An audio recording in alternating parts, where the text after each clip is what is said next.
Egyptian authorities are hailing as a success their biggest military operation in Sinai in decades. For supporters of the military-backed government, the projected months-long crackdown is a direct counteroffensive to the policies of ousted President Mohamed Morsi. Former intelligence officer Sameh Saif al-Yazl. Very much unstable, thanks to Mr. Morsi, previous president, who released thousands of Islamic fanatics from the Egyptian jail by presidential declaration. All of them, they went to Sinai. The situation in the strategic region, extending from the Suez Canal to the borders of Israel and Gaza, has been dire for years. Underdeveloped, open to criminal gangs, and more recently, weapons from Libya. And for all the blaming of the last president, Sinai security was also the responsibility of Mr. Morsi's defense minister, General Abdel Fattah el-Sisi, the de facto national leader.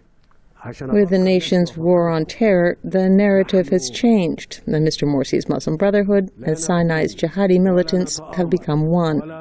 Political analyst Emil Hokayyem. So now the army, in its attempt to assert itself as the protector of the nation, as caring about those core interests that Morsi had abandoned, needs to do a better job in the Sinai.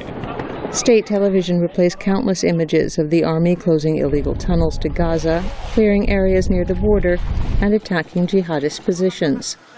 It's hard to confirm how well the operation is going.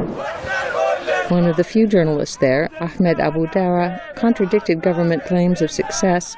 He's now on trial for reporting false news.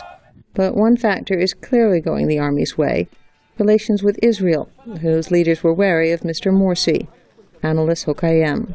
The Egyptian military is actually happy that Israel, supported its coup, or did not vocally oppose certainly what happened on July 3rd.